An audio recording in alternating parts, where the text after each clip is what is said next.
Hello, you guys. Welcome to Life Discussions with Dr. Jefferson. Today in this show, I'm going to get into some of the very controversial content around the invisibility of the Black woman in America. It's going to be an interesting show. Some of this content, if I can get it kind of up and running, some of this content, I know you guys have probably heard my take on it previously on the show. Some of it you may not have. We're going to talk pretty much in depth about a conversation, about a situation in Kentucky where a 6-year-old child was grossly mishandled by Child Protective Services and ended up losing her life in CPS custody after a poor decision was made by a person at the hospital where her mother tried to get care for her after she had been told by the child's primary care physician that things were okay, but mom just didn't feel settled. This is going to be a very interesting conversation. I'm going to show you guys some material that may cause you to be triggered. So if you are a person who is easily triggered by racial conversations or conversations about discrimination or racism, sexism, and that sort of stuff, you probably do not want to watch this show. But if you're a person who is open to seeing the truth for what it is, the many truths that lie in different people from their various experiences, let's have this conversation because I feel like it's much needed. I feel like some of these things, there are exceptions. I feel like there are exceptions to pretty much everything that happens in life.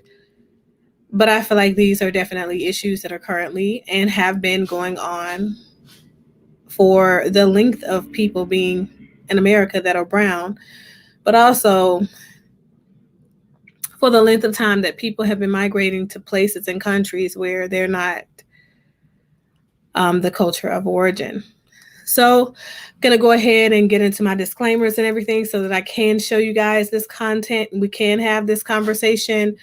As I said before, if you guys are triggered easily or if you guys are triggered easily by stories about children dying and gross miscarriages of justice and things like that, definitely want to click off.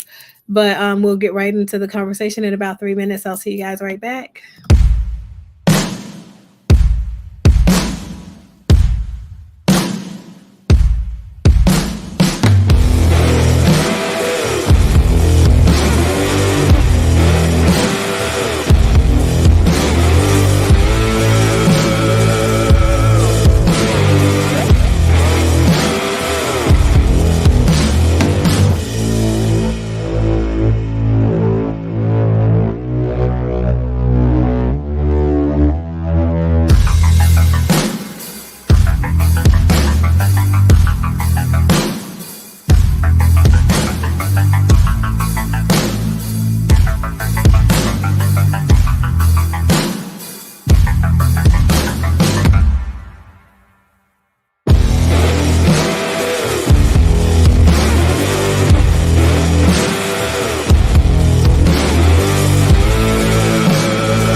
So, hello, you guys. Hello, hello, hello.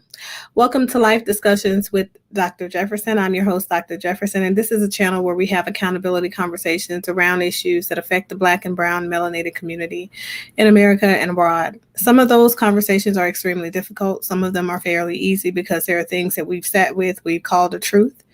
And we've said, okay, this is an issue. And we've said, okay, we're either okay with that thing and we deal with it, we live with it every day, or we decide to divest from that thing and we work on it and we eliminate it throughout time. Today,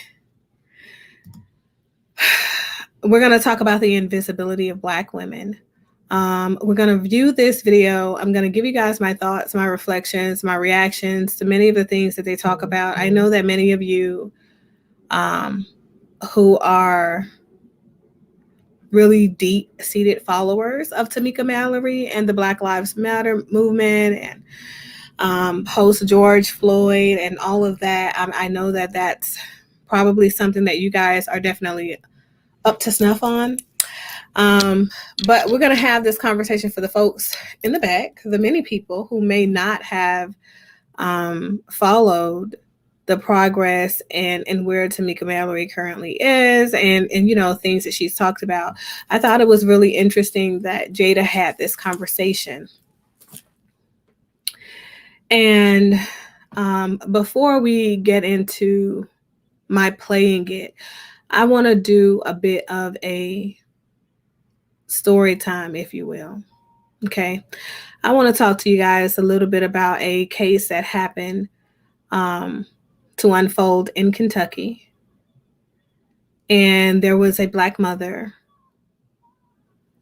and her daughter was taken from her after she made a series of visits to get her daughter medical care.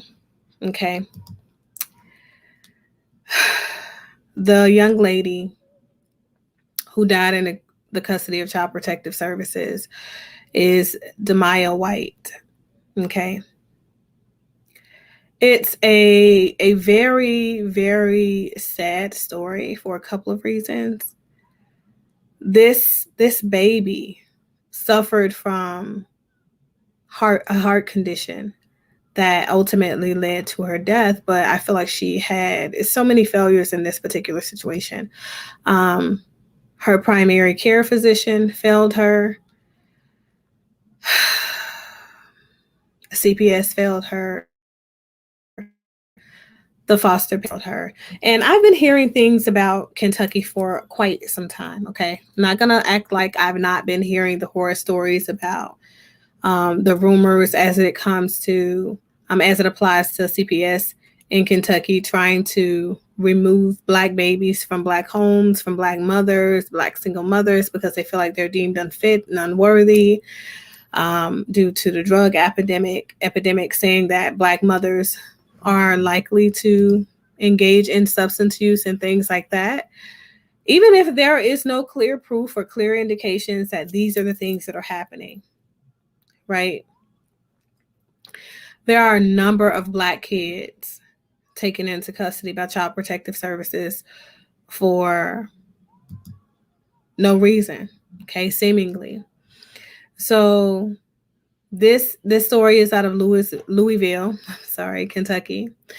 Demaya was a 6-year-old special needs girl.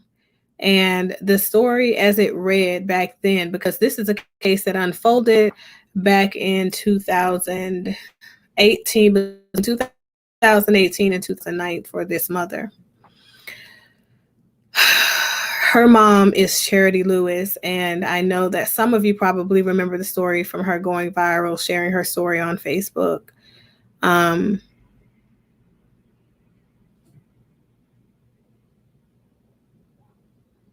It's just all very sad. It's all very sad. So Charity Lewis ended up pregnant with her first child, Demaya White, when she was 18 years old and she was a senior in high school. Okay.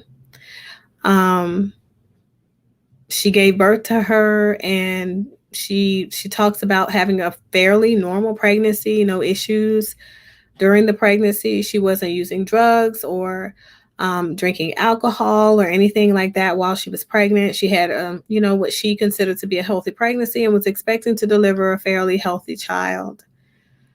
Um, she started having some issues when her child would just basically seem to be lethargic and tired all the time, and she would seek answers. Her child was in and out of the hospital. She talked about spending weeks at a time in the hospital with her daughter, trying to figure out what was going on with her, and never coming into a place where there was a generalized consensus amongst the doctors, pediatricians that were treating her daughter, as to what it was that was going on with her daughter's health condition.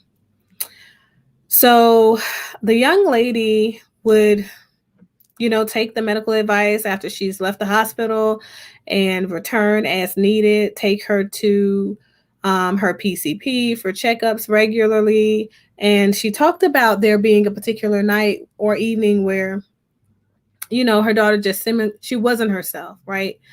And the next day, she was just very tired, didn't really want to get up, didn't want to do anything, could barely move. And her daughter could not say what was wrong with her, couldn't give her a clear indication as to what's hurting or if something's hurting or whatever. So she says that she took her daughter to her PCP, called in, took her to the PCP, and hey, Nova Real Show, how are you? And upon taking her to the PCP, they said that, her daughter was fine. There was nothing wrong with her. She seemed fine. For her age, things seemed like they were fine. But the mom says, what do you mean she seems fine? Like she's barely moving. She doesn't want to do anything. She's barely even responding to you. So the doctor tells her, well, if you're very concerned about your daughter, why don't you take her to the ER? Okay. So the mom takes her daughter, Demaya, to the emergency room. And when they get to the emergency room, her daughter undergoes a battery of tests. They still can't figure out anything that is medically significant to say there is something wrong with the daughter, right? So finally, they find some issues with her cardiac rhythm.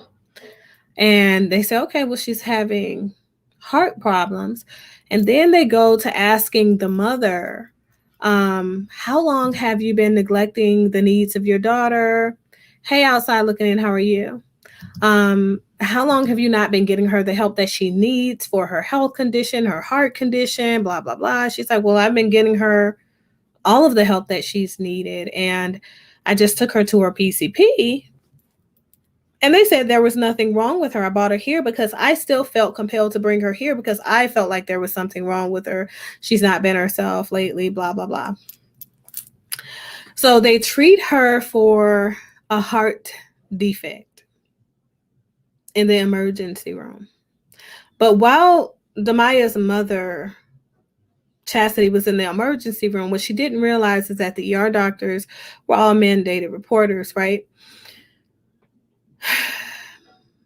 The ER doctors decided to make a report for child neglect due to medical neglect.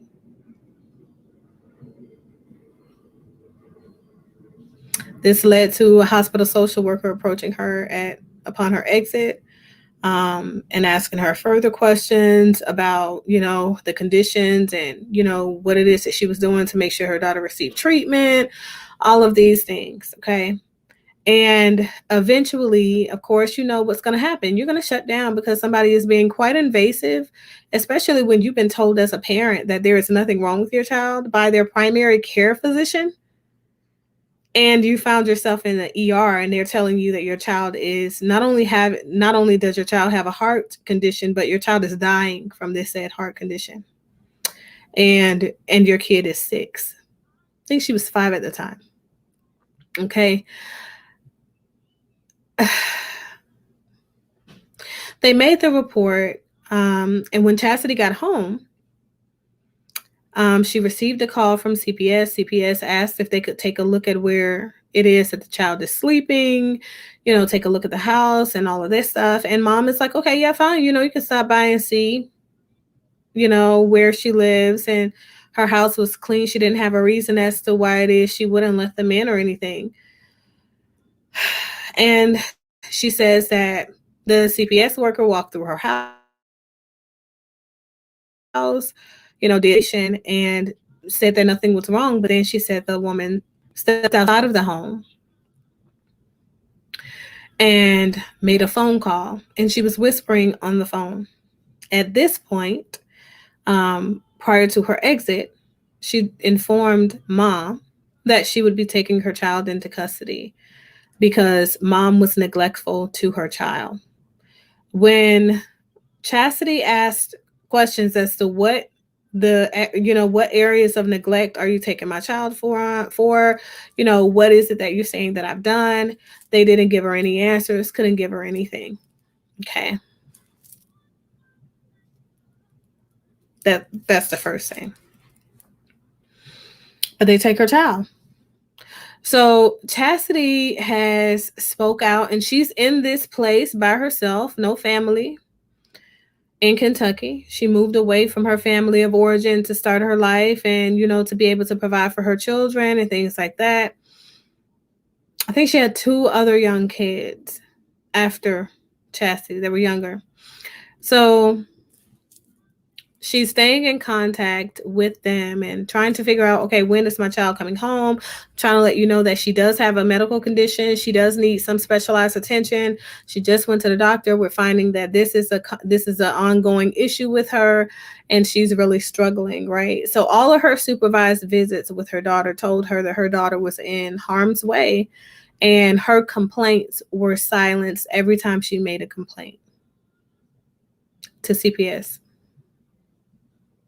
No action was taken on anything. Her daughter, 9 months later, and this is of significance for a reason. I want you guys to really pay attention to these things because I want to be able to educate you guys on what your rights are. CPS can file for an emergency hearing to remove your child, upon visiting an unsafe condition. But there has to be significant indications that the child is being neglected in said space, that there is something happening in said space, or something like that. Okay.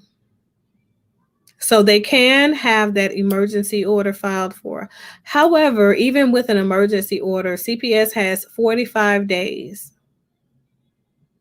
45 days to have a disposition hearing on your case. When they have removed your child, they have 45 days to present with the court as to the direction in which they're going based on you meeting or not meeting the conditions of the case plan.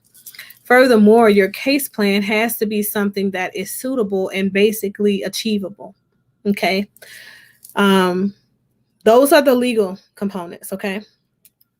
Now, I couldn't find any definitive information when I did my research for this particular case that showed that there were any clear neglectful actions discovered that would justify this child being taken from mom. I talk to you guys all the time about Child Protective Services not having the adequate resources that they need to be able to provide for children. Well, but when it's Black and brown children, I have a special interest simply because we are a targeted population abroad. I will say that because there are some things that we do that other cultures of people do not do that are considered to be somewhere outside of the scope of normalcy. In the way that we parent our children, the way that we talk to our children, the way that we do not talk about some things with our children. Some of our practices can be extremely questionable in the Black community. And that's the thing that I just got to call a thing, because I feel like there are some things that need to die out in our culture, and we need to be able to be mature enough to say that, okay, this is a thing that needs to die out because it's not useful. So when we're parenting does not come with a general manual.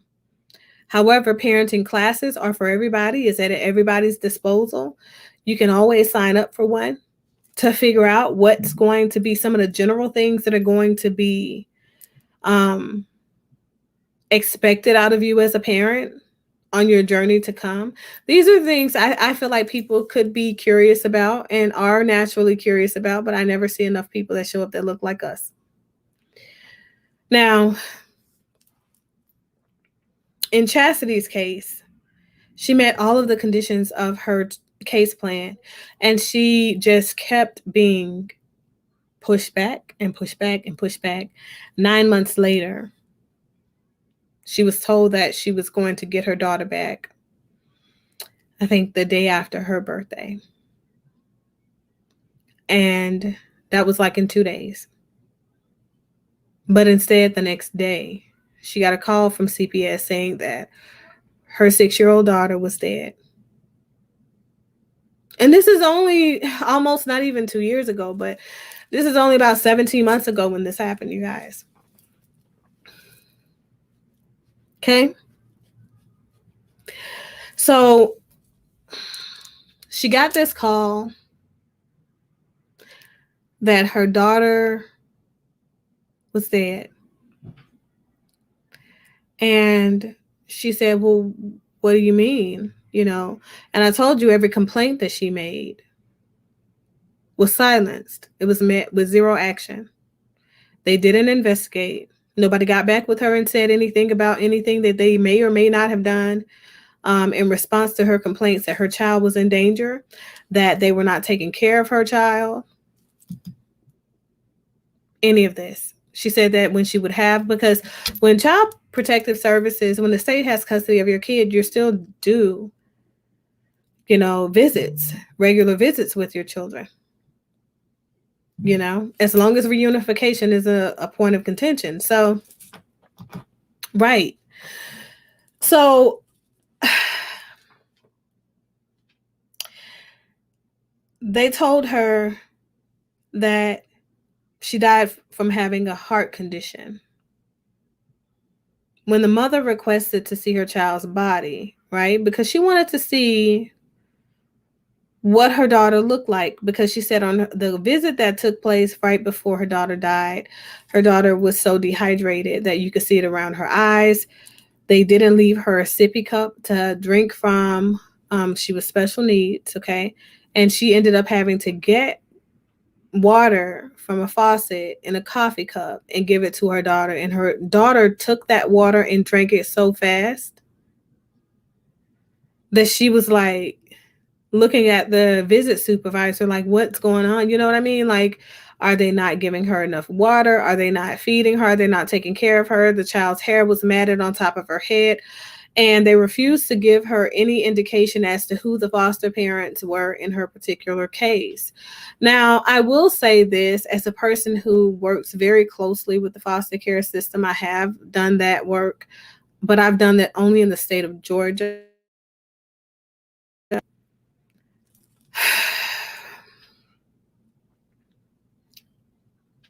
It's not, you don't need to know who your foster parents of your kids are. You do need to know that they have passed all of the requirements for them being a foster parent, however, and they have met those conditions. And those are pretty strenuous conditions, pretty lengthy background check. But at the same time, I always say that the most dangerous criminals are the ones who've never gotten caught. So they don't have a history to examine and find. Okay? Now, Chastity's case it really like hurt my heart a lot to even sit and hear it, because she is a case that for sure she was ignored, she was silenced, and she couldn't even protect her daughter. When we have conversations on this platform and I ask people about how they feel about their duty to their culture, the culture of Black America, oftentimes I see men who give me basically blank stares, and they can't give me any viable answers as to what it is that they're responsible for. I feel like more than any other time, this is a time where I have a confirmation that Black women are definitely unprotected. And it goes all the way down to our little brown baby girls. And that is a sad truth. Very sad truth to sit with. In this conversation, I want you guys to keep in mind, Chastity And I want you to keep in mind her daughter, Demaya, who died at 6 years old in the custody of CPS in the state of Kentucky.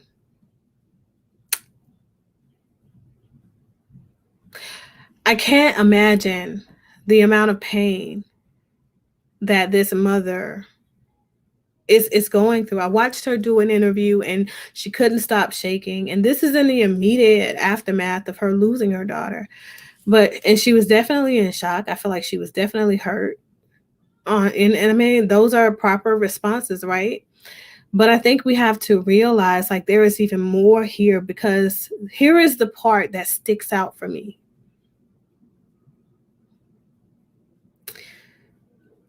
They called her and told her from CPS that she needed to be making funeral arrangements for her daughter. But these same people denied her access to her daughter's body, denied her the right to an autopsy to confirm cause of death, removed all of the organs from her daughter's body, and immediately embalmed it. You guys, you cannot make this stuff up.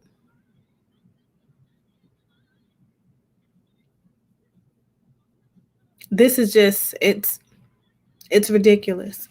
So I want you guys to hear some of the conversation that was initiated on the Red Table Talk. And we are going to talk about this. We're going to talk about some of the experiences of some of these brown women, and we're going to talk about the invisibility of Black women. Right?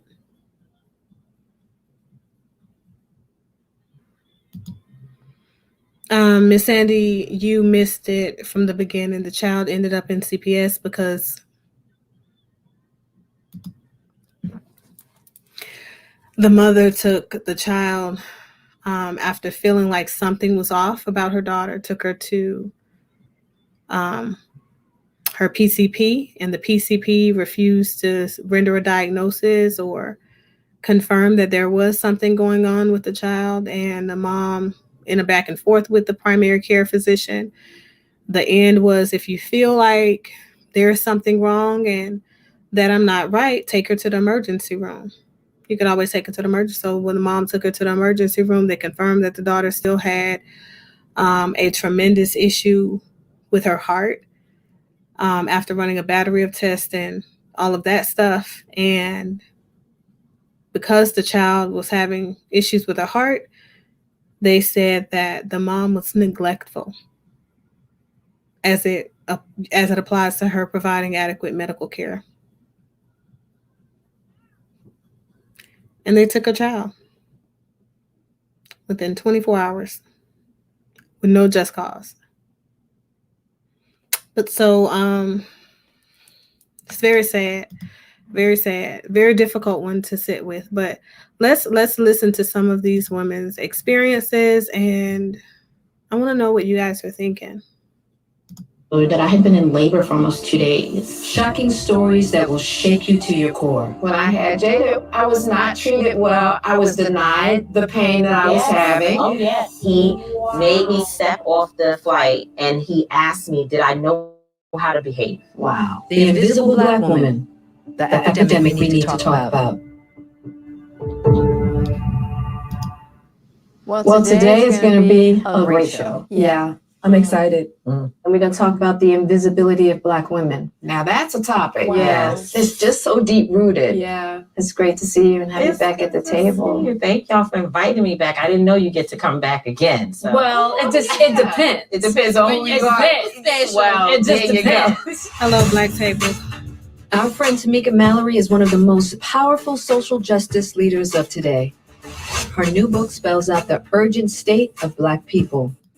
I'm just and beat up left and right. It was just too much to think about. So I started taking Xanax, taking whatever. Yeah. She's a child. And we saw her laying on the ground. The fact that you went to the funeral for that young sister, because I just feel like there's always an excuse of why not to show up for us. For Black women. For Black women, there's always a freaking excuse. Absolutely. But yet, we are always expected to show up for everybody. Everybody. So, Tamika, when were the times that you felt invisible? I think I feel invisible all the time. That invisible feeling is one that I've had probably felt my whole life, from school days all the way until now. And people don't understand what feeling invisible means. Right. Because it's like, I'm loud, I talk a lot, talk all the time. And they're like, you can't be invisible because we can't miss you. You're always there. But my feelings are not always valued. Yes. My opinion of things, I'm constantly having to raise my temperature in order for people to know that I know what I'm talking about. You know what I mean? Right. It's been difficult for so long to feel like I've been ignored. And when I was with the Women's March, I experienced that. Right. You know, I really did. I think there were days when I started being like, why am I here dealing with y'all? And I got my own problems. And like, I'm getting beat up left and right. There was just too much to think about. So I started taking Xanax, taking whatever you could do to sleep, because that sleep is an issue when you're stressed and not able to rest. Any pill that somebody would give me that had the ability to make you calm down and to deal with anxiety, I wanted it. I got addicted, and now you want me to go get unaddicted. Like, I don't even understand the concept of how this happened to me, of all people. But I was. And so then I had to go to rehab. And while I was in rehab, they were like, you need PTSD support because you're having a problem that's deeper than this drug. You're going through some soul issues. So I had to do all of that. And it was like tearing down and building me all back up. But look at me. I'm still cute. Yeah, you are. It's interesting when you talk about needing to turn up the temperature. Because I don't know how many times I felt like I've had to turn up the temperature. And then you crazy. get ostracized for that. And then you're crazy. And then you get labeled as the angry black woman. That stereotype makes me it breaks my heart, that stereotype, because that has been stuffed down and repressed and all that and feeling invisible. And then it's like, oh, you're just the angry black woman, but it's so much deeper. I was having a conversation with my boy, Dwayne Martin, today, because he called me. He was like, what y'all talking about at the red table today? We're going to talk a bit about the invisibility of Black women. He said, can I just tell you something? He said, I realized that society has used the best parts of Black women. He said, from historically, you know, you guys using your breasts to feed other children and raising other children. And he said, from these surgeons who steal your body parts and put them on other people, from the ass to the lips, to the hips, to the thighs. And he said, and you know what? They steal the best parts of you guys and throw the rest away. That's right. That's exactly right. And he said, it's like, you know, in slavery, when they would take the best parts of the pig or the chicken and they could give us the scraps. But when he broke it down like that, I was like, dang. I was like, that's deep. So that goes along with that foundation of invisibility. 100%. One of the most shocking consequences of Black women being invisible is when it comes to healthcare. Check this. Tressie McMillan Cottom says she was pregnant and in crisis, and all the doctor saw was an incompetent Black woman. When I got pregnant, I wanted the very best for my baby. That's why I chose the hospital uptown, where the white women went to have their babies with white doctors, thinking I would get better care, and I got anything but. I was about 4 months pregnant when I started bleeding. My husband rushed me to the doctor's office, where I sat in the waiting room for about 30 minutes. The doctors, the nurses really ignored the crying, bleeding pregnant woman in the waiting room. I was in extreme pain. I've never felt more invisible. After I bled onto the chair in the waiting room, the doctor finally saw me. But he dismissed my concerns, told me that spotting was normal, especially for someone as fat as I was, in his words, and he sent me home. As the pain got worse throughout the night, I went back to the hospital. The doctor was again dismissive and told me that probably just eaten something bad. After constantly pleading and begging with the doctor, he did finally agree to give me an ultrasound. And what we saw in the ultrasound was shocking. The image showed what looked like 3 babies, except I was only pregnant with one. The other 2 were fairly large tumors. I was in the maternity ward where I asked repeatedly for an epidural. I was pushing before I knew what was happening, and my daughter was here. She died shortly after her first breath. Wow. Yeah. Wow. No. Sorry. I'm so sorry. Thank you. Wow. Ultrasound showed that I had been in labor for almost 2 days, and my baby was born too early to survive. And I left the hospital without my daughter. Whew.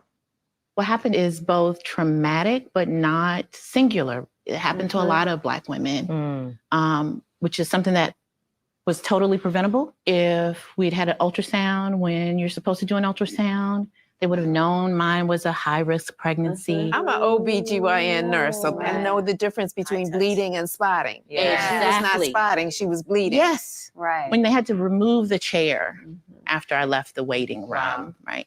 And that still did not signal to them that was an emergency, by the way. Still did not go to the emergency room at that point. At every step of the process, no one really took seriously that I knew what was happening to me, one, or cared enough to at least do an assessment, let's do an exam, let's do a test.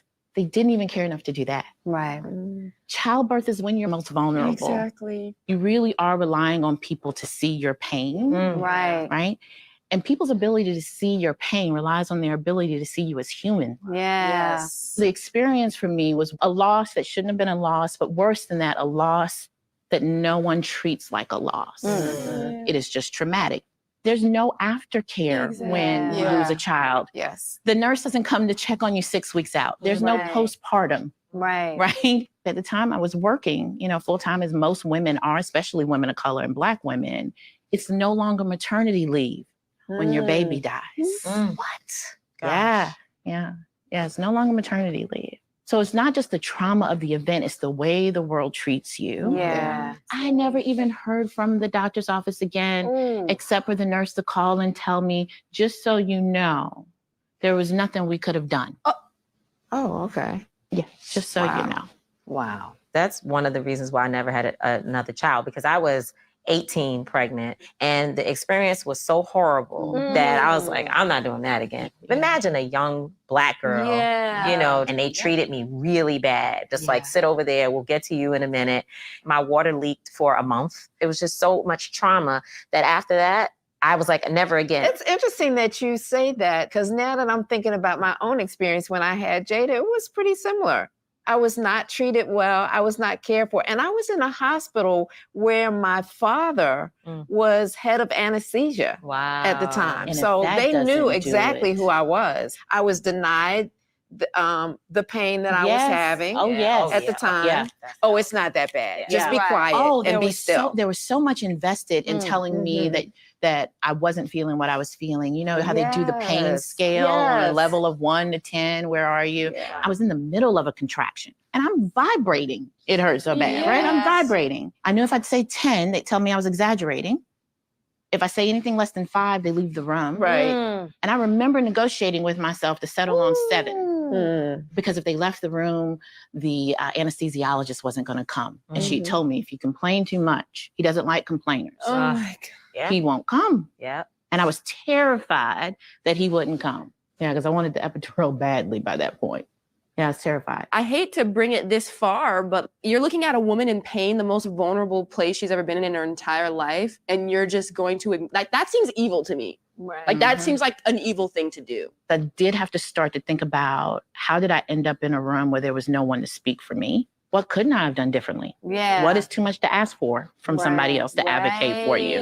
Right? Wow. I have a family, health insurance, all of those things that are supposed to matter. Advocacy takes somebody willing to hear you. Yeah. You can say a lot of things. If people won't hear it, it really doesn't matter. Yeah. And I tell people all the time, I'm asked to testify before Congress and et cetera. No, you don't bring me in unless you're serious. Yeah. Because I don't perform trauma for people who are not invested in fixing the problem. That is so real. Yeah, I was very resistant to the idea of performing trauma for the same public that wouldn't have cared about what happened to me in the hospital. Yeah. So it's not that people don't know, it's that they don't care. Yeah. What is your advice for Black women who find themselves feeling invisible, especially when it comes to medical issues? Has anybody ever told you that if the doctor starts talking crazy that you should get up and leave?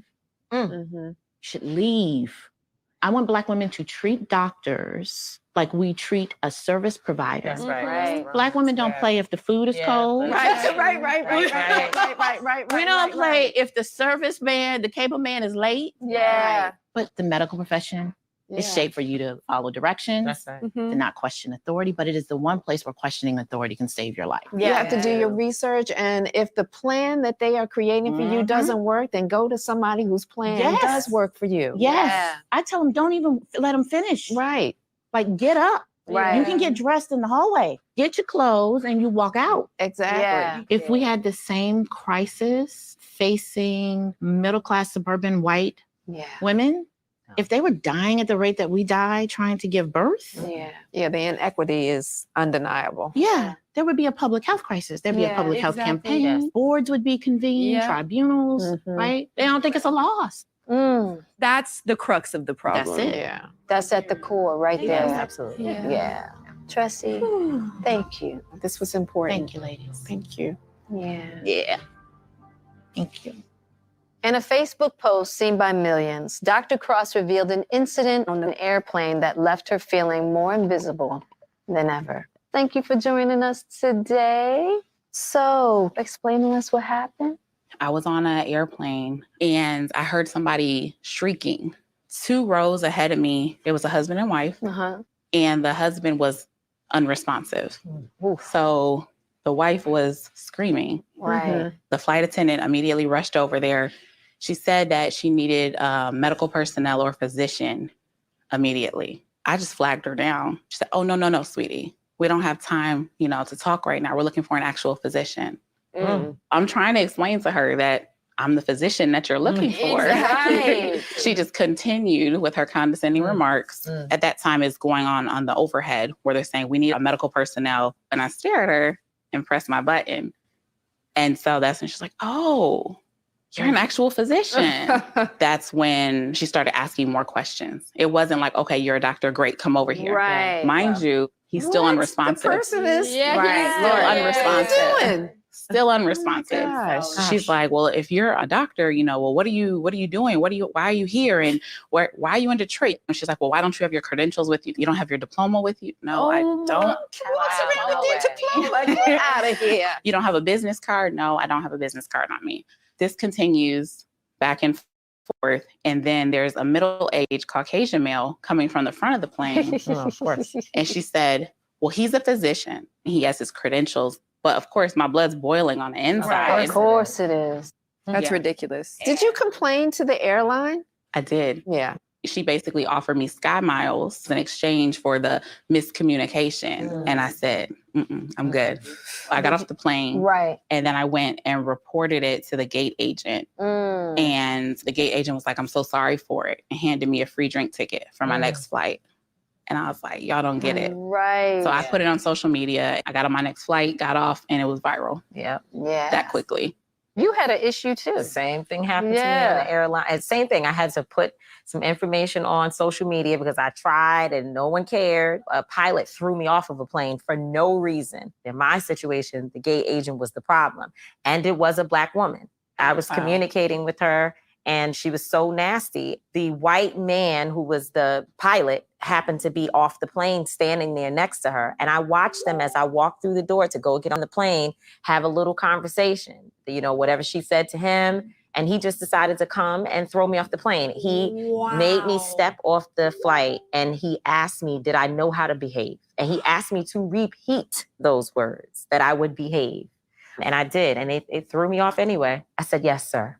Right. I will behave." And that was like, he was like, "Oh, no."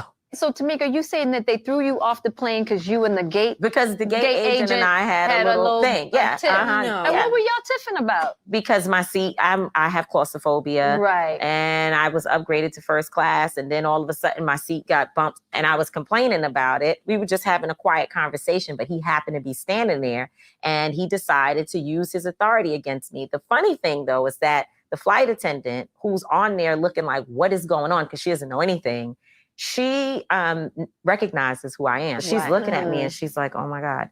She was a white woman. Right. She said, you need to fight this. She said, what he's doing to you is wrong. And she began to cry. Ooh. When he came back with 6 police officers. 6? I verified. I said, so you're throwing me off the plane. I didn't do anything. You told me. He said, yes. I said, okay. I commenced to every MF, effing so-and-so. I tore the whole plane up at that point with my nice little 4-letter words. Right. And at some point in it, I said, and you will not forget me. I said, you don't know who I am. And I told him, I said, I will go to hell fighting you. Yeah, right. And he looked at me and then she said something and he realized that I have messed up. And do you know that man had the audacity to say to me, would you like to talk? Like, why don't you just calm down and we can just have a conversation? And I said, a conversation? Exactly. You know, but the follow-up of that was one, no one called me back. They didn't take it seriously until Puff Daddy, Diddy, we call him Puff, right? Until he retweeted what was happening. Wow. And then it became a viral. thing. It went viral. One thing they did do, they started instituting a bunch of changes. Like they looked at their policies and procedures and they began to really work inside the company because that's what I wanted. Right. It wasn't about money. It wasn't about any of that. I was like, this has to change. This can't happen to another woman. And I was on the way to a wedding that was really important to me and I missed it. Did any changes happen in regards to your incident? Yeah, absolutely. I went all the way up to the CEO of the airline and went down to Atlanta, met with them. And then 2 months later, they actually changed their policies. Wow. Because they did have a policy saying that they're supposed to verify. I'm sure there is some kind of policy. What I do want to say is all that question about where are you going? Why were you in Detroit? Oh, that's insane. Yeah, that's not part of the policy. Yeah, that's not part of the policy. Right. You know, in the meantime, you're jeopardizing somebody's life. Yeah. Well, thank you so much for coming and sharing your story with us. Thank you for having me. So Dr. Romani, a good friend of the table, has an important message, and it's something you might be doing that is very harmful and not even know it. It's called racial gaslighting. Dr. Romani. Hi, how are you? It's so good to see you. I feel so privileged to be part of this conversation. We are always so happy to have you. You talk about racial gaslighting. Yes. Give us some examples of what that looks like. When we're talking about racial gaslighting, you're denying the experiences a person has as a person of color, especially as a woman of color. It's very, very easy to gaslight any woman of color. So when we look at it that way, then it's things like, you're making this about race and it's not. There's no more racism. We've had a Black president. They've changed the laws. Yeah. Denying your experience of pain. You're not in that much pain. Right. You didn't earn that degree. Why are you at this elite university? Was it affirmative action, right? The immediate assumption is you did not earn that. Somebody cut you a break because you're Black. And that already weakens that person in that position and makes them less likely to have their voice. That's a denial of your experience. And then when a person of color fights back, calm down. Yeah. That's gaslighting because it's the whole idea is you're being too sensitive. You're perceiving things that aren't happening. And it's not one person doing this. It's the entire system is doing this. What someone's done is they've taken away your reality. And when you gaslight someone, you've rendered them invisible. I can't tell you how many times someone has told me, it's really just not that serious. Yes, exactly. And I'm like, Of course. my head just wants to explode. Think of this one. One of the ultimate examples is when people say, I don't see race. Yeah. I don't see color. I don't see color. Yeah. That's gaslighting. Yeah. You know, because yes, you do.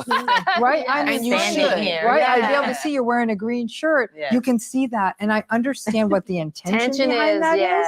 But the fact is it invalidates a person's experience. When you steal someone's reality, you steal their power. Yeah. Right? Because they're doubting themselves. They're walking around saying, am I being too sensitive? Maybe I'm the one who's wrong. Right? So now you've lost even more power. And the person who's gaslighting you gets even more power back, right? So it's that idea of calm down, you're overreacting. It becomes, especially for Black women, this idea of being unhinged. I have to say, I understand that people have their opinions, and I always respect the opinions. But when I did hear certain politicians speaking about how America's not racist, I get that. Not all Americans are. There are a lot of Americans that are not. Right. But it felt like it was denying the reality that we are living and watching right now. Right now. Yeah. Exactly. Every day. Right. And it was hurtful. Yeah.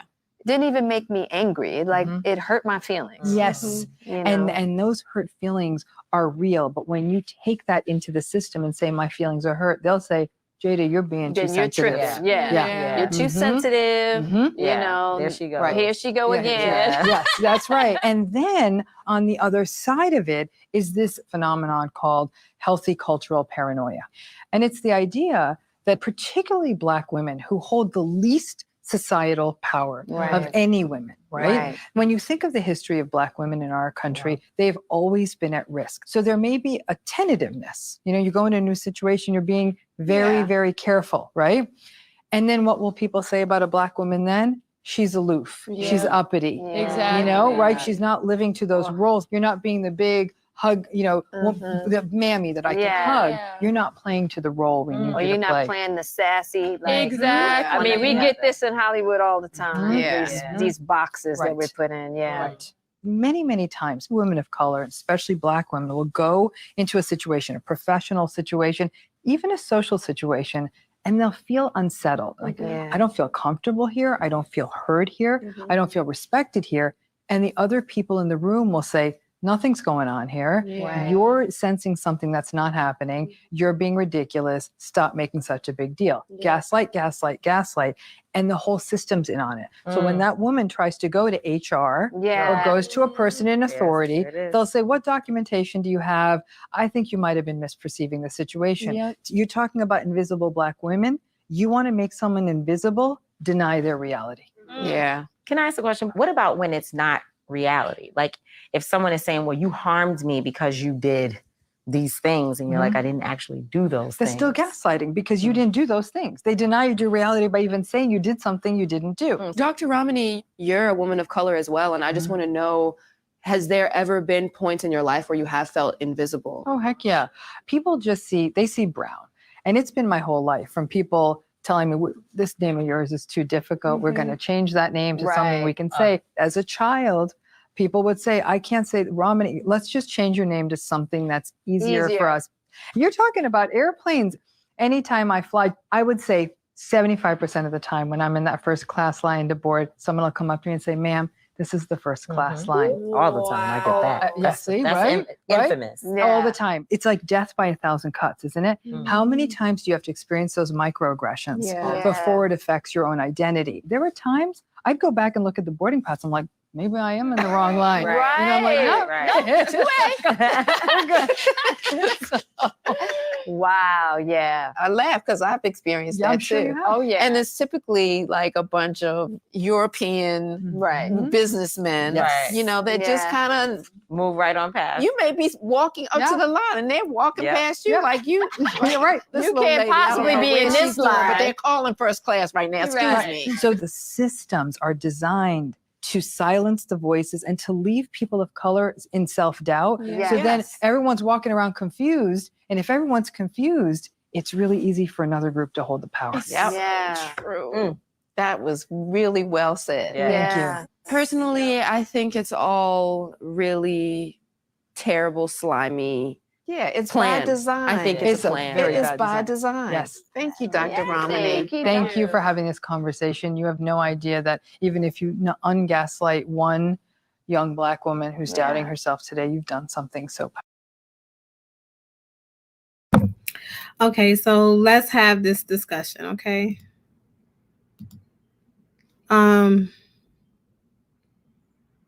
That was a lot.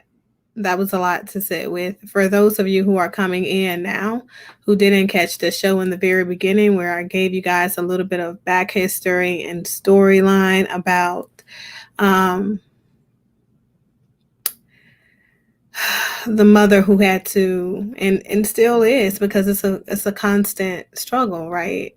Who had to go through dealing with the loss of her daughter, Demaya, while in the custody of CPS in Kentucky due to unfair disparities. There are so many things, right? Because I can't say that it's 100% all racial, but what I can say is that it's 100% unfair. This child was nonverbal. She had a documented history of health issues, and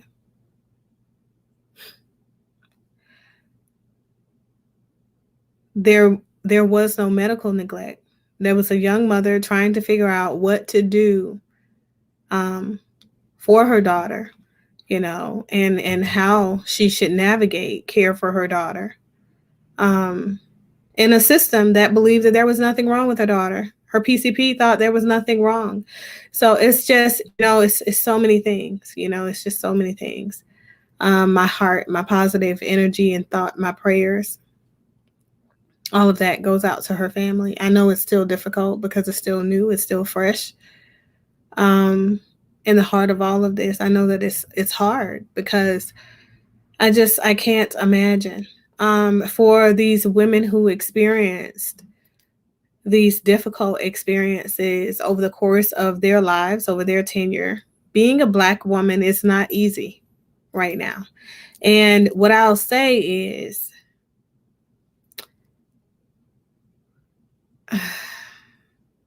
there are just so many levels to what happens in our experiences and what happens to us that it's just wrong. Okay. In the healthcare system, out of the healthcare system. And I don't really think sometimes the healthcare issues are limited to only Black women. I think it's a woman thing. I think that in this conversation, as they get a little further deeper down into the conversation, as they bring on Tamika's son and everything like that, because I didn't play that part because it was irrelevant to the conversation, they talk a little bit more about the fact that there are disparities in healthcare for women, but there are also disparities in perception of groups of people. So when we think about white, we think about man.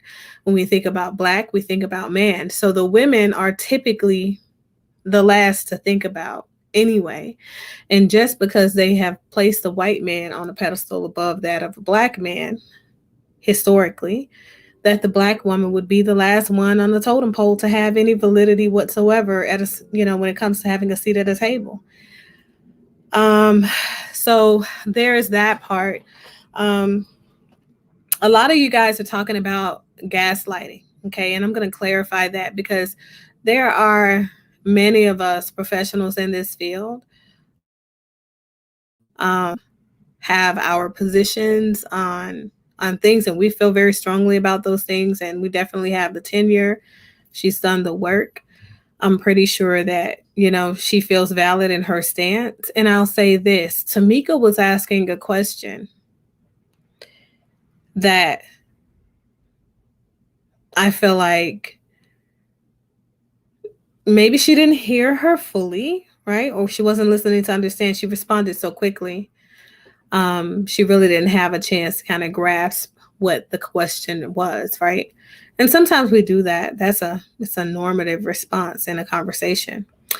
But she was asking, what if it's not, right? Their experience that they're taking away from you. So people have their own experiences from each and every situation. We have our own perception that shapes at what our experience is like. Gaslighting, for I think official urban therapists, you said you're Googling it.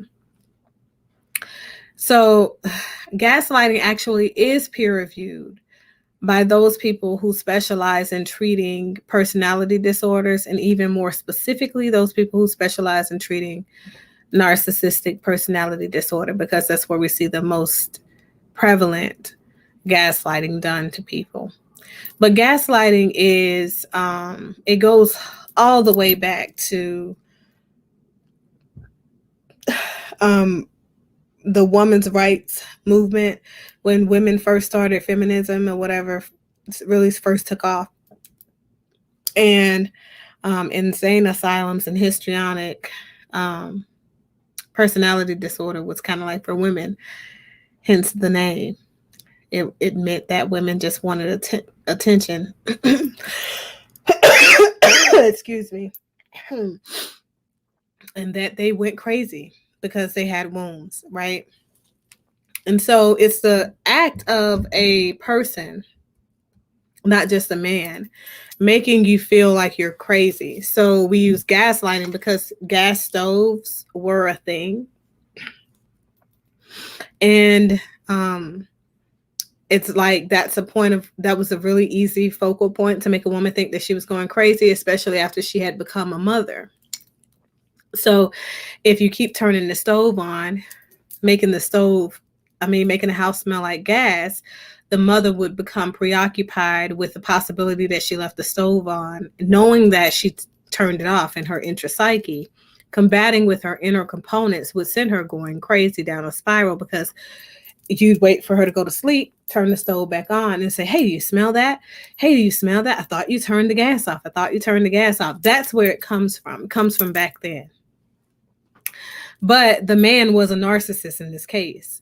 The men in those cases were your typical misogynistic pigs. Who can say?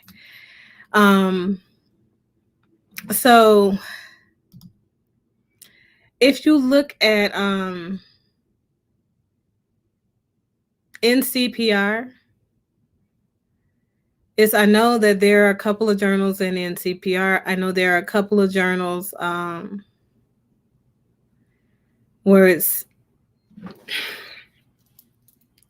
what is it? NCPR, that's the more for family relations, family systems, but also the Journal of Marriage and Family Therapy, because the Journal of Marriage and Family Therapy, family sciences, or people who are certified family life educators, clinically, those are people who kind of specialize with systemic issues. Personality disorder is considered to be a part of systemic issues in people as it applies to mental health, because it's, something that has to do with attachment trauma. And actually, attachment theory has some peer-reviewed references to the gaslighting technique as well, leading to psychosis. But so that's where the word comes from. It means that you're using something, so not necessarily gas on the stove, but you're using something to make a person question the authority within themselves, the secure places within themselves where they've seated themselves and their experiences nice and tight, tucked away, and you're making them question themselves. As a result, they know, right? There are some things that we know about ourselves. We know that we did this and we know that we did that. If it's undone, it's either that we're crazy, right?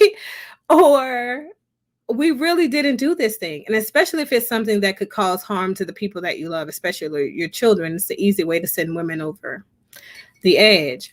So I want to say this. It's not always gaslighting. Okay. Now, racial gaslighting is newer because we are only applying the idea of gaslighting to the conversation of racial issues, to make that make sense. Okay. Says, I've seen 2 Black women leaving hospitals and having their kids snatched from them. Yeah, it's something going on. The biggest thing, though, in the case where her daughter was found dead, is that after they found her daughter dead, that was the biggest thing. They contacted her and asked her to, arrange the funeral, set up the arrangements for the funeral. But they denied her access to her child's body And they refused her access to an autopsy report that would confirm cause of death. And they went even another step further and had all of her organs removed.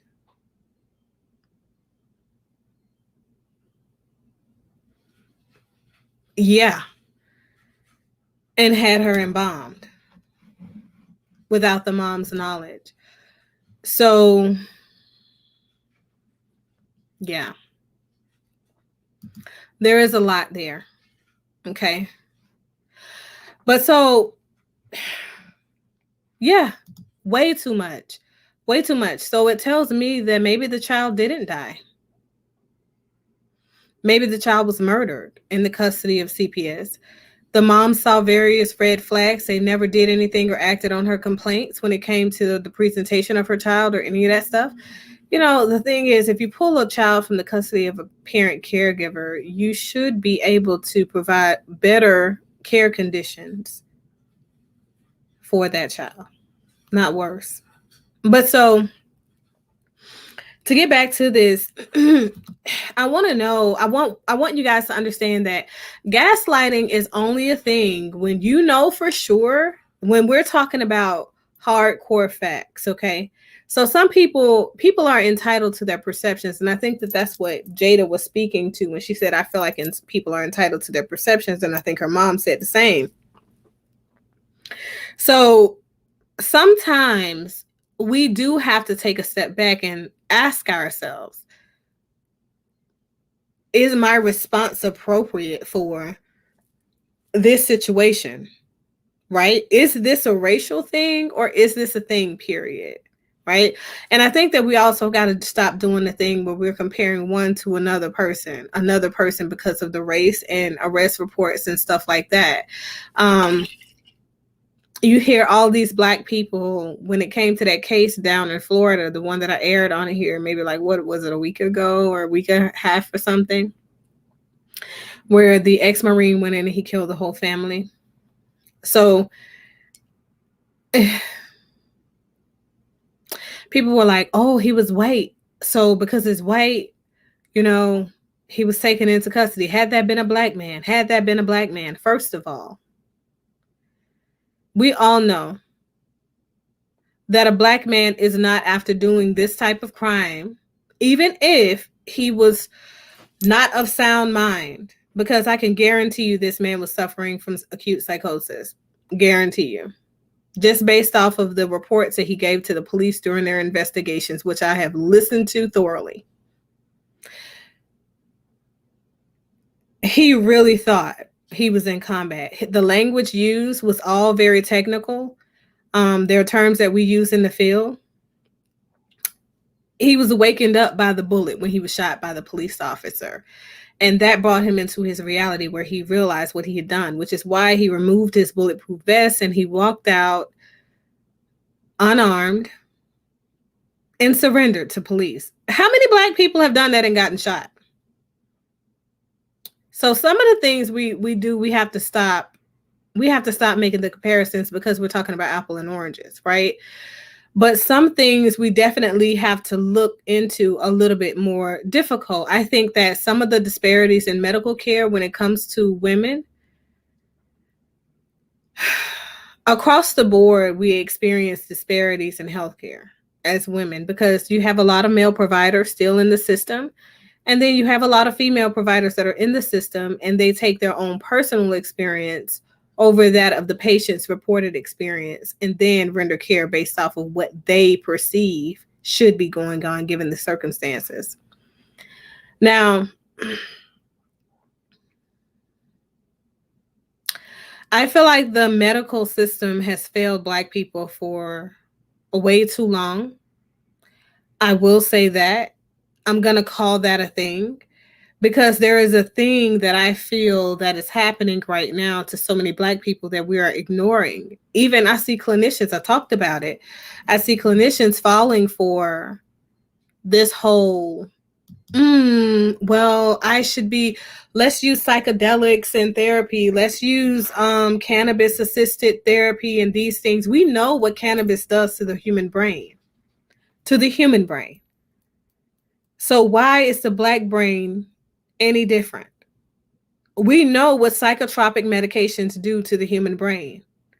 We've done studies, longitudinal studies. fMRI studies are functional studies of the brain, functional images of the brain that show us what's happening when we're doing a particular thing, right? And your brain is responding to that stimuli. So we see what these things actively do to the brain, and we want to advocate for those things still as if we don't know that these things are happening. For me, that says that we are still failing Black people. And then we see the benefit, we see the outcomes, right? So you're giving people antipsychotic medication as a result of a misdiagnosis of borderline personality disorder when they're struggling with your bipolar disorder, when they're really struggling with borderline personality disorder. As a result of them taking the antipsychotics, we know what the side effects are. They do cause the transient psychosis, right? But also acute psychosis. And we also see it causes further mood incongruences and irrational behavior. We see all of these things, but we continue to do it. It's in a cycle, right? We don't push people to herbaceuticals, things that are natural, herbs, plant-based methodologies that have been proven for years to reduce symptomology and to help people move to a higher level of functioning and balance out the chemicals in the brain, okay, in their distribution. So for me,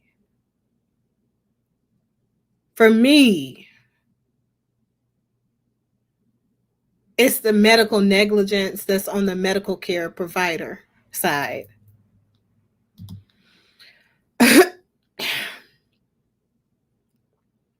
So they all used the word feel, so I don't believe it's a thing. While I was hospitalized recently, a doctor spoke to me as though we were both presently in the military. I had to remind him he wasn't there anymore. Agreed. When it comes to healthcare, I do not want a nurse over 30. Sorry. They set in their ways. Are they really set in their ways? Though you have some nurses that are older that still have a compassion for people and understand this, the importance of listening to the body.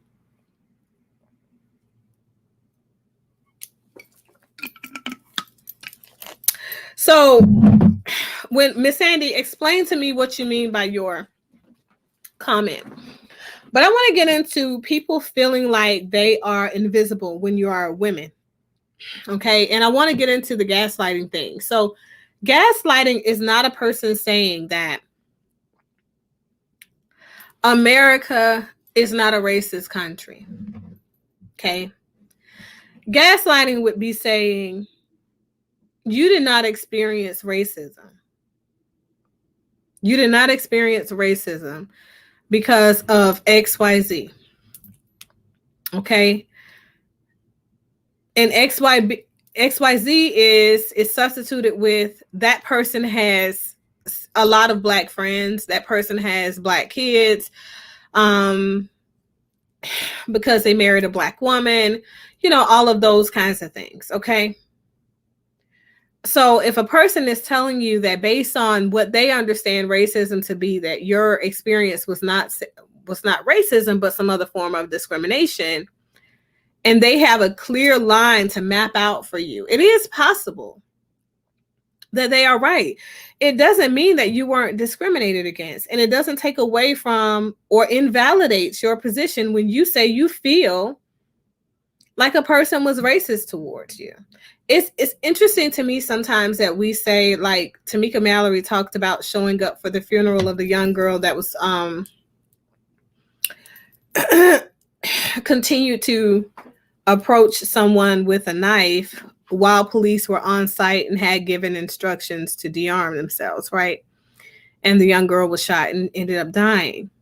And she's like, I wonder if that was a white girl, would he have shot center mass? I think that we see the answer to that is yes. When a person is armed and dangerous, they do aim for center mass, as we saw with the person who killed that whole family that happened to be a white person. He was shot in the stomach through and through. Yep. But he had on a bulletproof vest too. But the bullet still pierced the armor. So they do still aim for center mass. They still, because you're a threat. When you are no longer a threat, however, when the man disarmed himself, were they going to kill him? No. Of course not. He's an unarmed man.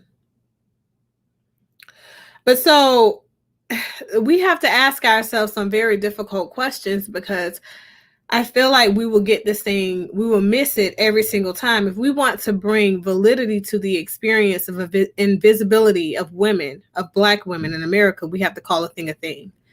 There are some things that people do, like the things that I highlighted over the course of listening to this video content. We sometimes are dismissed socially. Okay.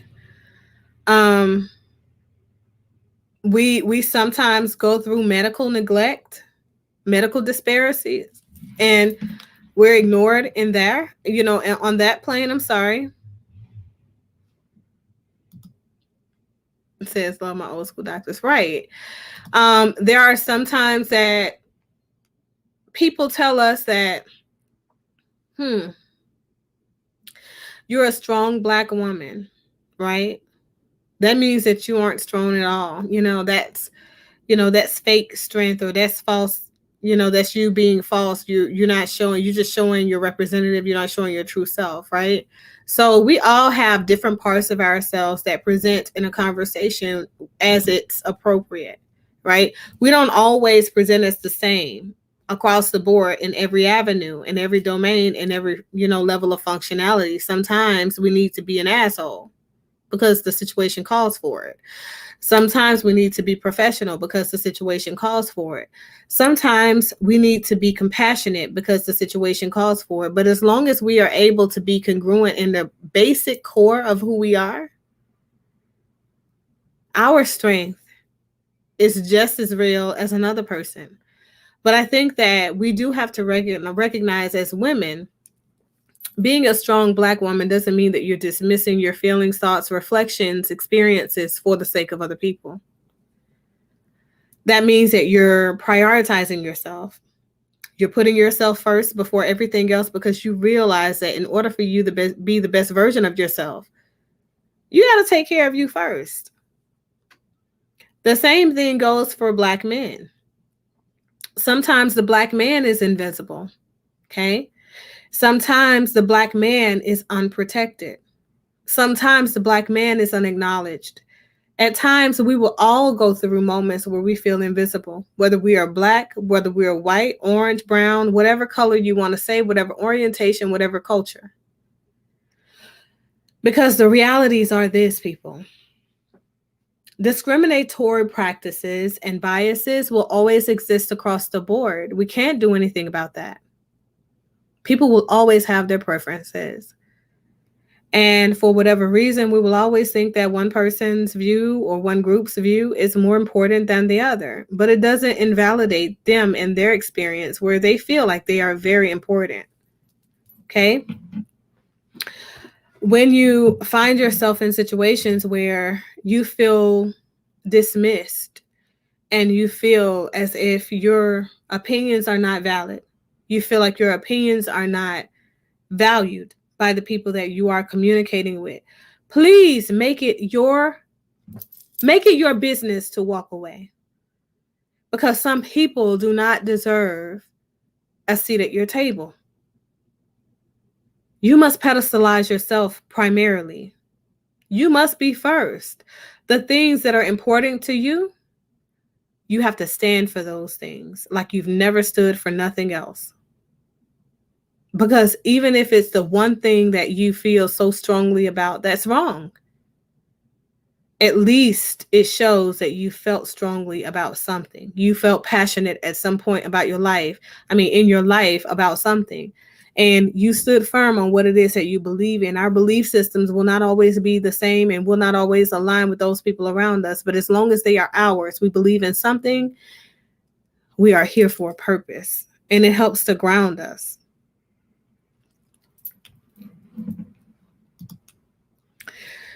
So Black women aren't invisible. The same thing you're describing are things that happens to everyone at one point in life. You're not invisible. You're just not popular. That's exactly what it means. So invisibility means to not be seen. Doesn't mean to not exist. They're two very different things, right? So,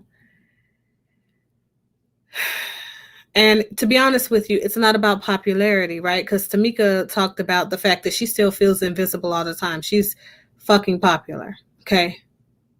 Pretty popular. Selling books around the globe now, speaking everywhere, being seen as the voice of Black power, the voice of Black reconstruction, has been invited for several seats at several different tables, but she still feels invisible. Why? Because just because she's speaking for all of these people, just because she is saying all these things and traveling to all these different places, advocating for Black people, those same Black people that she is advocating for still don't see her.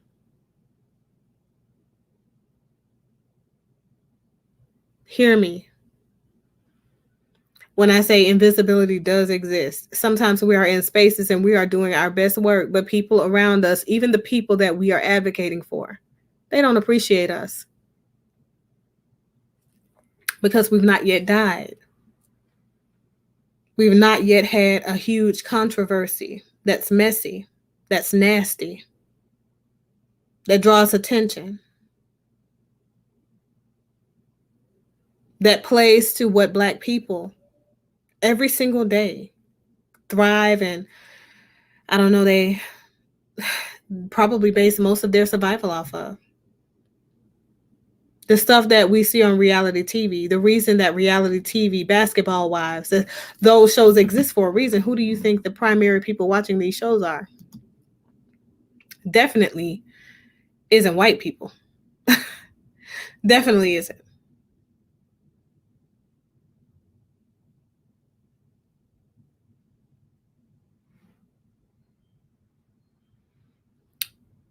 No problem, Mr. Brooks. No problem. So I want you guys to understand that sometimes we have to call a thing. Our strength comes from within. It comes from the things that we decide to make a stand on, regardless of what those things are. I know people every day who stand for sexual promiscuity and all of that stuff. And that's fine. May not be something that I believe in, but it's something that they are heavily invested in and they believe wholeheartedly in, right? So I respect that. Why? Because they took a stand. Better than the person sitting in the back with a view that never is heard. And then they die with the same view that never was heard. And it becomes somebody else's baby. Somebody else's discovery. Someone else's invention. So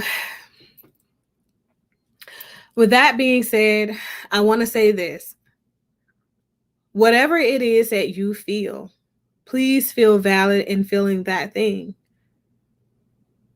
However, don't expect the world around you to give you validation in the space that you feel these things, because sometimes, just sometimes, people are preying on you. People are preying on you.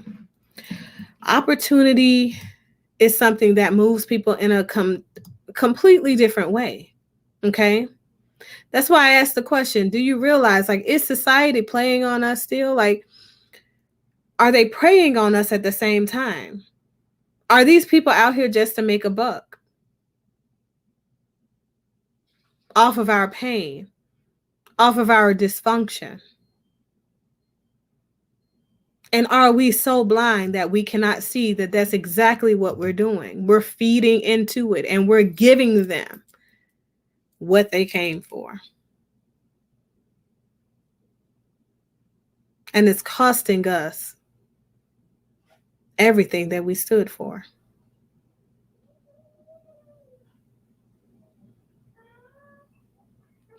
So hopefully, this message reaches someone who is in need of it, who needs to make sense of the things that are happening in the world around them. One of the things that you mentioned, Miss Andy, is that Black people are the most educated women. Black women are some of the most educated people in the world. Let me clear up something for you, okay? Having a degree does not mean that one is educated. There are so many Black people who are of higher ed status who can't give me a rundown, who can't give me an overview, who can't give me even a general understanding of competence as it relates to the degree in which they hold.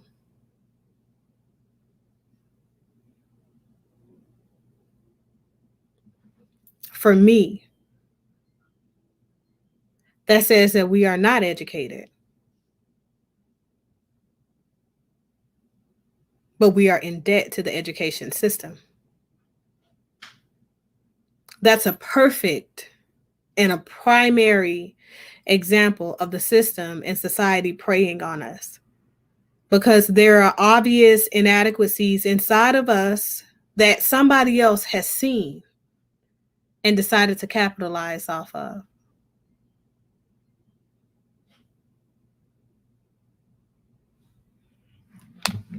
So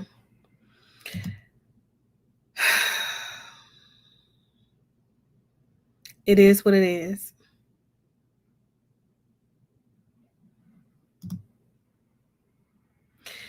The Black Tablecloth podcast says, I can't be invisible.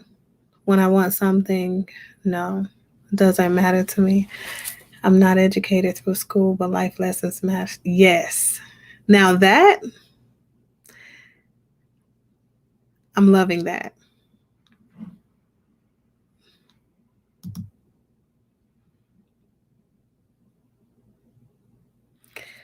Well, the thing is, Miss Sandy, it's not about how they feel. It's about what they can articulate. So the same thing happens to apply to legal cases, right? We can't win a legal case just because we feel like a person is innocent.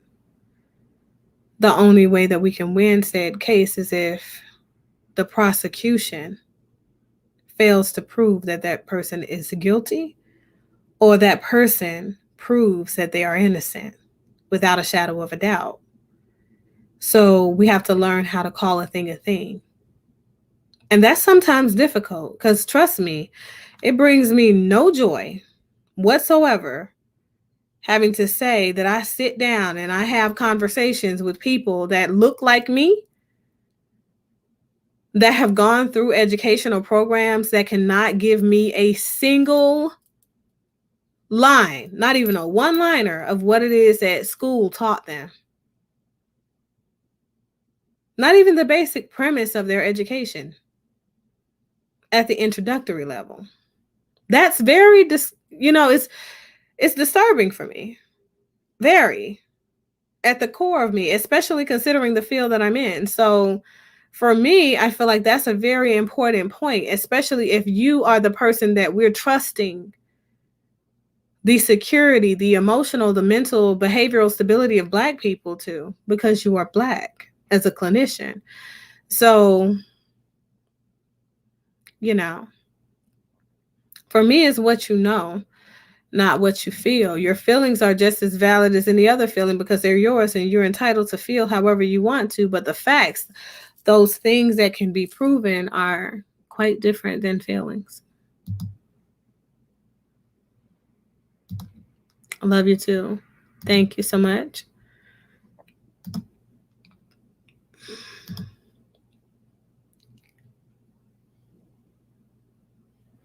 So they threw that word around a lot in the panel, talking about they feel invisible. Right. I agree, but that's what I was saying. You know, a person can have all the attention in the world. When we talked about popularity in your previous comment, your feelings, you can be, you know, there is a song out there, I think it's one of those contemporary rock songs, that it says that I have all these people around me, yet I feel so alone. That's a very real thing. You can have a room filled with people and you can still be isolated. You can still be extremely hurt. You can still be depressed. You can still be suicidal, which is why when we conduct suicide assessments, we're asking people about the people that they feel are supportive of them, not the people who show up and say they support them. Because we may not trust the people who say they're there for us. So if we don't trust the people who say they're there for us, what are the chances that we're going to pick the phone up and call them when we want to kill ourselves? We're not going to do it. Just not going to happen. Because we don't trust them with those very vulnerable parts of us, those naked, exposed parts of us. We just don't, you know? But so I want to know how you guys feel about the atrocity that, you know, poor Chastity had to go through in losing her daughter. I want you to tell me how you feel about her invisibility, because obviously outside of her just feeling invisible, the system has shown us the way that it responded on the medical side of things, CPS side of things, social worker side of things. It's shown us that it didn't give a damn about her, and it didn't give a damn about her daughter. It didn't give a damn about peace that comes across people who are experiencing deep-seated pain because they're currently losing a loved one. I think that we all know that her daughter was going to die anyway, right? But she didn't have to die outside of her mother's care, outside of her mother's arms, feeling isolated, alone, ignored, and not protected. We've got to do a better job at calling a thing and protecting our Black women. Our young Black girls are our future Black women. If they don't feel protected now, because when they look around, a classmate is dying to their left and their right every single day, and that classmate is a Black, brown little girl. Imagine what our future will look like. We have to do better. We have to give validity to the experiences of Black women. We have to start listening to their cries, and we have to start listening in general to women in general, because we are not every woman, despite the song. We love to be a representative of every woman, but we are not each woman's experience. Personally, when I look at women having those experiences where they're in labor and they're in pain and they just can't take it, I'm like, honey, I've given birth to 15 souls, twins after twins after twins. I didn't need any epidural. What you need one for? Probably in the back of my head. But at the same time, I know that I was in extreme pain. My choice was my choice for my own reasons. I just don't trust medication. I just don't. And I'm a whole doctor. I just don't. I don't trust putting foreign substances in my body and expecting them to not affect me in an adverse way. So, you know, I'd rather go through my experience. I'd rather deal with the pain. And I'd rather have that experience teach me that life is yielding something different in this experience for me, something different than my previous pregnancy, something different from my previous experience, all of that, all of it.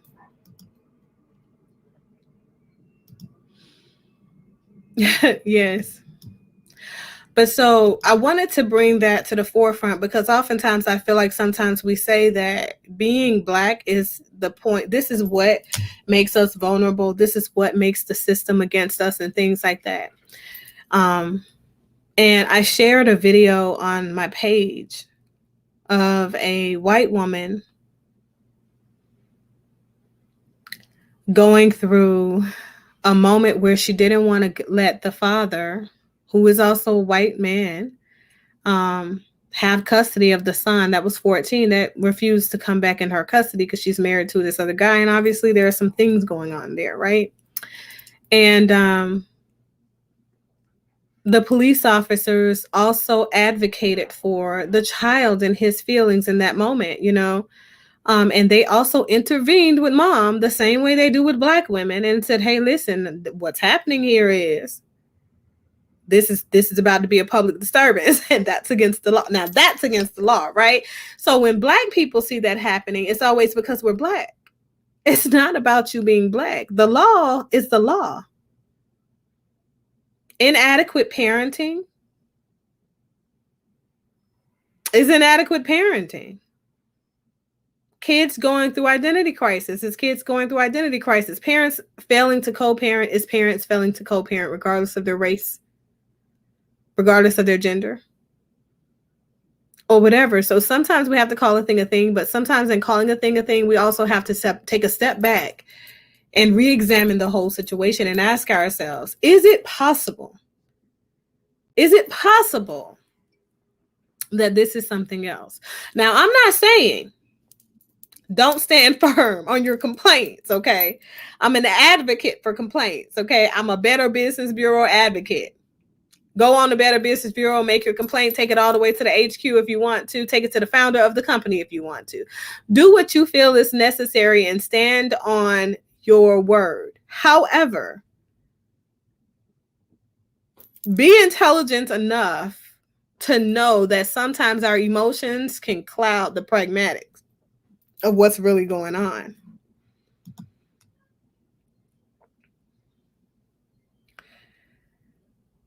It says, I'm a woman that will take care of the children in my area, even when it's too much. I hate these agendas. Right. I agree. It's just too much. So I hope that, I have done this topic justice. If you guys have ever felt invisible, or you currently feel invalidated or invisible, or if you feel like, I don't know, people don't recognize that you go through the racial disparities that you go through in your area, whatever your experiences are that you feel invalidated in, share that with me. Let's continue to have this conversation. Share this content out. I would love to hear various reflections of people and how they sit with the understandings, even of some of the terminology mentioned earlier about the racial gaslighting. I do feel very heavily that in some of that rhetoric, though, it's placative. I feel like so many people, especially white people, I feel like white people feel compelled nowadays to align themselves with a Black face in order to feel, to make the world feel that they are not a threat to Black society. And I feel like there are a lot of things that Black people do that we don't own. And those things are discriminatory practice, like saying that we need Black spaces. But we want to get mad if they have white spaces. So I feel like if we're people that say, okay, it's all right for us to have a Black exclusive organization, then it's okay for them to have a white exclusive organization, right? Tell me how you guys feel about that. Or LGBTQIA plus community, right? I feel transgender is the thing over women as whole. Just, that's a whole nother discussion. And let me tell you, today I was in Lenox Square Mall, and yeah, that's a whole different conversation. Whole different conversation. But I feel strongly that there are a lot of things, a lot of agendas that are going on around here that we don't necessarily call a thing on. And I think that we have to get more accustomed to doing that and standing firm in our belief systems. If you feel invisible, start a YouTube channel. Simple solution. You think that would be helpful? So Miss Sandy says, if you guys are listening to me and catching me on the replay on my podcast, if you feel invisible, the solution is to start a YouTube channel. Maybe that will increase your visibility. But I think that, Miss Sandy, you missed one very important point to make in there, right? The fact that Black people gravitate to controversy.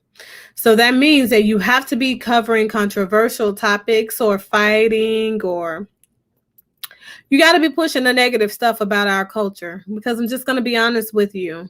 That's what gets the attention of our people. We got to call a thing a thing. So,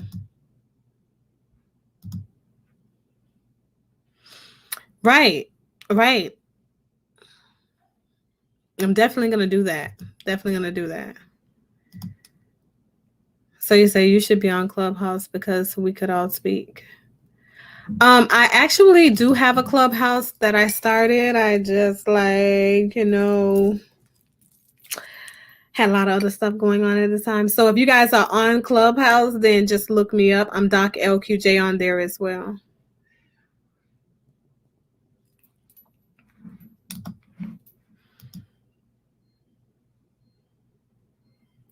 Sometimes people gravitate towards drama, but people in general don't gravitate towards the negative media as much as Black people do.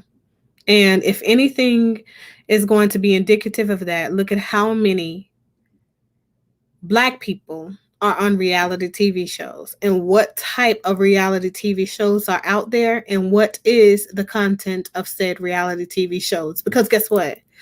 It ain't just Black people on reality TV. But the abundance of successful Black reality TV shows or successful reality TV shows are Black ones.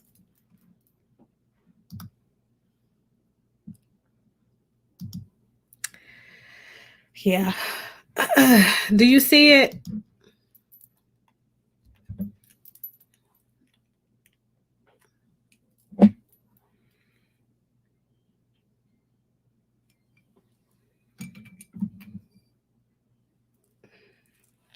Hold on.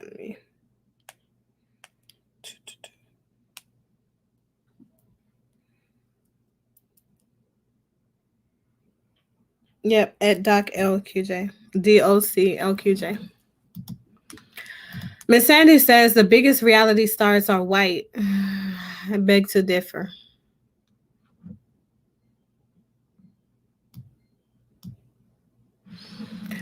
But so that is all that I have, you guys. Hopefully, I have done this subject justice. If you've ever felt invisible in the past or you feel invalidated by things that have happened to you in your experiences, please feel free to share those experiences with me.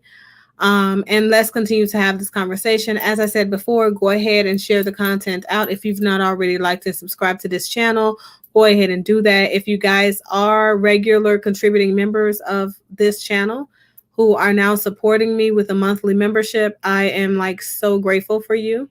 It's quite, cheap. You don't have to spend a lot, maybe a cup of coffee or whatever. But it just shows me that this is a very much needed space, and it gives me validity in discussing some of these things that I bring to discussion on here. Says the Kardashians are the biggest reality stars. I don't know about that. The Kardashians are not big for them being in reality TV. The Kardashians are big because they branched off into other stream of income. Excellent. So go ahead, follow me on Clubhouse, and maybe we'll start having some of these discussions over there. So that is all that I got, you guys. Please remember to live free, be unapologetically you and authentic in your experiences. And for the most part, try to evoke positive energy everywhere you go. And if you cannot evoke positive energy where it is that you are going, don't impede on somebody else's positive energy. Go out there and make good choices and don't hurt nobody. That's all I got. I'll be seeing you guys later. Bye.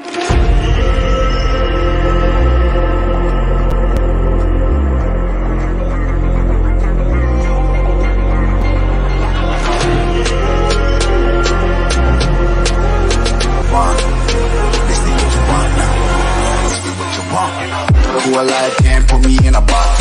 I redefine any definition you got. I am the tiger, I'm making steps to the top. The flames, I'll rip it up, you just gotta hand me the rock. Take a seat, you cannot stand it. All I know, the flow harder than a Scotch bunny. Don't try studying me, you cannot manage. This ain't what you want, bitch, I'm a fucking phenomenon.